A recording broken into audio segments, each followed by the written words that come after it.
Hey, Archie, retirees are starting to ask the question, with this geopolitical crisis, should we be making changes to our portfolios?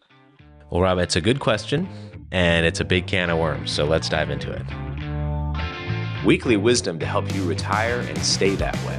This is Last Paycheck. Well, welcome back to the Last Paycheck podcast, brought to you by Hoxton Planning and Management. We're your hosts, CFP professionals Archie Hoxton and Rob Hoxton, and today we're going to be doing a timely episode. We wanted to talk about a really important and popular topic that clients bring to us with questions about that happens to be timely, and that's geopolitical risk.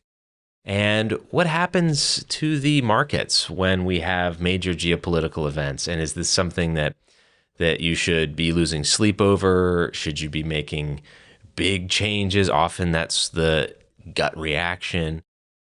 Or should we take a kind of a calm look at historical events and see what that tells us about how the markets tend to react to these things? Yeah, I mean, just maybe 15 minutes before we stepped into the studio to record this, client got a hold of me and was like, all right, I know you always tell me this, what are you doing? Yeah. What are you doing for our portfolio? And so, yeah, let's cover some of that today. Yeah. There's a lot of great information, super detailed statistics, which we'll try to kind of keep it high level, I think. Yeah. And we'll also put some of our sources in the notes from the episode. Yeah, so I think it's important to start with, why this matters, because anytime something happens that can create fear and anxiety in general on whether it's global events, economic events, there's an easy tendency to that kind of bleeds into how you feel about your own finances and your own portfolio. And then when you see the market reacting and digesting information about what's going on in the world, that can sort of magnify those feelings. And we often hear things like, I can't afford to lose money right now, or I'm too close to retirement, or I'm retired, I can't. So, which reasonable things to consider. Yeah, Archie, we want people to feel validated for having those feelings. Right. Those are natural feelings, particularly if you're, close to retired or retired. These are just natural feelings, and so it's what you do with those feelings that makes all of the difference. Absolutely. Right? Yeah. Those types of emotions can help you stay sharp and alert and focused on your portfolio and your financial plan. But left to run amok, those emotions can really create some havoc. And we want to help listeners and viewers maybe not make those mistakes. Yeah, definitely. I mean, it would be great if we could all be perfectly emotionless about our money, but who's like that? I mean, yeah, we're just not like that. No, we're not wired that way. Exactly. So let's kind of dive in. I think the best place to look at for this, because we can't know what's going to happen in the future, but we can look at what has happened in the past. And so we have 13 events that we can look at. Now, the big picture is that, generally speaking, there's a relatively small reaction in the short term to these events. And then the further out you look, a week, a month, 3 months, a year, we see the markets most of the time stabilizing and in the green again. Archie, it would be fun. Let's do this. Can you take us for a stroll down memory lane and just quickly read off all of these events that happened, and going back to 73? Yeah, so the first one is the 1973 oil embargo. Then the 1979 Iran hostage crisis. Then the 1982 Falklands War. 1990 when Iraq invades Kuwait. 1991 when Desert Storm begins. There's 2001 with 9/11. 2003 when the Iraq War begins. 2008, when Russia goes to war with Georgia, the 2014 Crimea annexation by Russia, 2016 Brexit, 2020 the COVID pandemic, which is very fresh, 2022 Russia invades Ukraine, and then 2023 Israel goes to war with Hamas in Gaza. So these are all major events that had some impact on the market. So, and they all happened within, if you're close to retirement, they all happened within your lifetime. I remember every one of them. Now, I was pretty young during the oil crisis. I think Jimmy Carter was president. It was 1973. There were long gas lines. I remember that. Yeah. But I was too young to really understand, what it all meant. Right. Yeah. And, what's interesting about these events is that there are 13 here. In all but 4 of them, 12 months after the event, the market was positive. And when we say the market, we're talking about the S&P 500 was positive. So 70% of the time. 70% of the time. What's interesting is that 4 out of 13, those which were not positive after 12 months, we'll just read off the years and it'll become obvious. Oh yeah, so other big things were happening that were unrelated to the geopolitical events, maybe except for the Arab embargo on the oil embargo. Well, the first one was 73, right? That was in 1973. And anybody that was alive at that time knows that our economy was really in shambles before that happened. Yeah. And so, we had runaway inflation. We had just a lot of stuff. The economy, you may recall this term stagflation, where the economy, you had inflation going through the roof. You had interest rates at 10, 12%, and you had an economy that was going nowhere. It was kind of like stuck in a quagmire. And then you throw on top of that the oil situation, right? Yeah, well, which is like gasoline on fire. When you have inflation, I mean, oil, energy is one of the most important cost inputs for pretty much everything that we buy. So when you have an oil shortage and oil prices going through the roof, it just, it's kind of like what came first, the chicken or the egg. Well, it's going to be a part of that inflation picture. So that might be the one big exception where that was probably pretty closely tied to some of the economic problems that were going on. But if we go through the others where the market was negative 12 months later, it's pretty obvious that, hey, there was something else major going on. So the next one would be 9/11. So right around the time of 9/11, we were in the midst of a pretty nasty bear market that was unrelated to 9/11 itself. It was the dot-com bubble bursting. This was when the internet stocks were going crazy. Everybody was buying them up like mad, not really looking at fundamentals, and anything that had to do anything with the internet was skyrocketing. Right. When reality set in, that all came crashing down.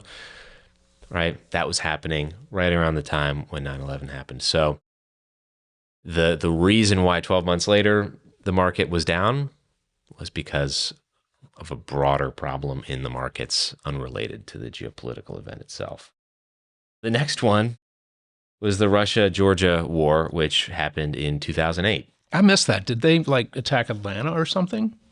No, the country of Georgia. Okay. The Chechens, I guess. Mm-hmm. Yeah. Okay. Yeah. So that was in 2008. Mm-hmm. We all remember what was going on in 2008. Gosh, the market, I remember it so well. 12 months after this war began, the market was down 20%. The S&P was down 20%. That had nothing to do with the war. That had everything to do with the fact that the real estate market was imploding. The banking system was on the skids. Yeah, it was scary time for other reasons. Yes. The next one, the last one, was the 2022 Russia invades Ukraine. Once again, what caused the market to be in the red 12 months after that event had little to do with the actual invasion and everything to do with the fact that we were experiencing runaway inflation in 2022 due to a variety of factors going back to COVID, extreme cycle of quantitative easing, injecting money into the markets, messed up supply chains, lots of dollars chasing not that much stuff, and you get runaway inflation. Yeah, that's the recipe for inflation. Yeah, for sure. Yeah. So, I would say if when you're looking at a geopolitical event, you often see a shock to the market as it's digesting this information. Well, and if we look at the current situation, and we're not making a prediction about what the market's going to do over the next 12 months, right. But if you look at the current situation, our economy is in really great shape. Yeah. Right. Now that can change if oil disruptions particularly are, long, that lasts a long time and oil prices go through the roof. But there aren't really that many other factors that are involved in what's happening right now, aside from the fact that, our country's engaged in this battle with Iran. Yeah. So, we're going to see some volatility, which always happens, but as the market digests and new information comes out, the market is pretty good at pricing in what's happening in global events and, the long-term results. So I think one of the key takeaways here is continuing to think longer term and not letting some volatility in the markets combined with something that is, a real kind of scary event that is happening in the world that everybody gets nervous when there's wars or new wars happening, or I'm sure everybody has their certain political feeling about whether we should be doing that or not, but it's still a time to try to be as objective as you can about investments and look at what's happened in the past to help